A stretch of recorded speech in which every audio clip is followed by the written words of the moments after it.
Atlas Reactor goes buy to play, a VR free-to-play shooter is announced. All that and more, I'm Zach Sharps, and this is Free to Play Weekly.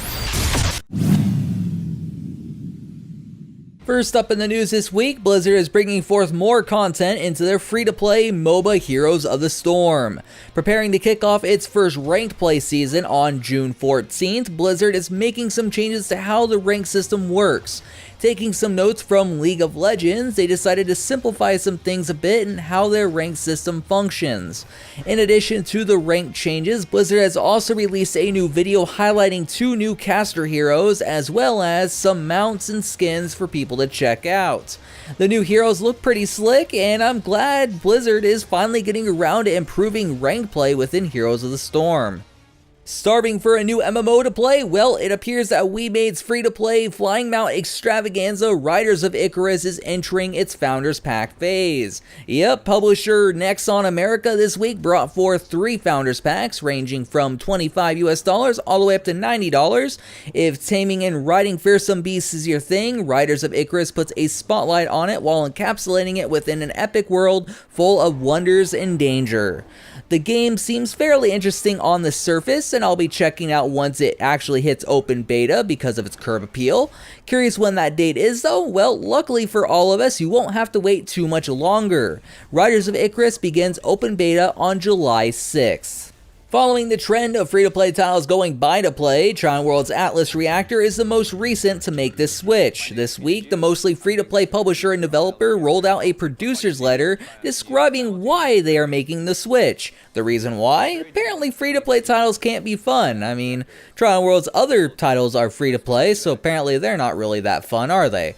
Despite the fact the game is going buy-to-play, those who are already purchased a Founders Pack or spent a minimum of $10 are basically taken care of. You own the game now, and for those wishing to hop in and play the game right now, you'll have to pay a minimum of $30. Everyone here at MMOBomb.com are pretty surprised by this move. Considering the game was actually built to be free-to-play, it's certainly the last title we'd expect to make the switch to buy-to-play. I mean, especially since it's pretty niche to begin with.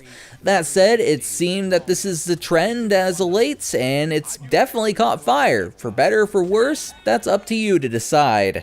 Speaking of catching fire, the VR bonanza has been roaring due to the recent release of the Oculus Rift and Vive headsets with the PlayStation VR on the way. Thus, Reload Studios has decided to come out with a cartoony VR shooter called War Toons, which will launch later this year. The developer boasts that free-to-play isn't an afterthought, and it's something that you plan from the beginning. In the shooter, you'll be able to change infantry classes on the fly, and is being developed to take full advantage of the immersion that virtual reality brings to the table. Have no VR headset like the majority of us? Well, luckily, Reload Studios will be releasing a non-VR version for all of us without a headset. War Toons will launch later this year for PlayStation VR and other VR platforms, but with all this said, it's time for the question of the week.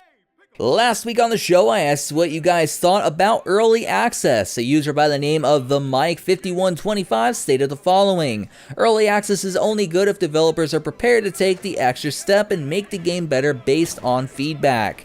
Early access is only bad for badly designed games, but good for the consumer. It depends on the game.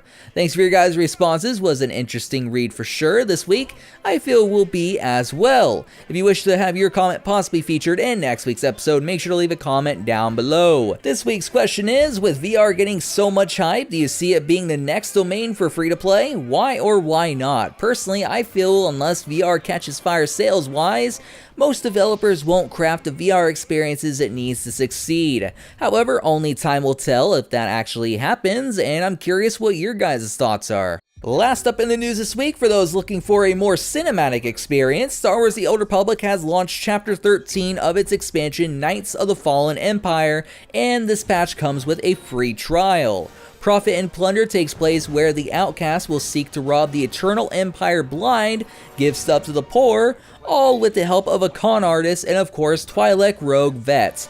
This new chapter also adds a gauntlet-style series of battles against fighters of increasing difficulty and a whole lot more. If you haven't tried out Knights of the Fallen Empire, you can hop in with a free trial until May 30th, which grants you a level 60 character and access to the first chapter of the expansion story. Continuing this story, which is actually pretty good, will of course require a subscription.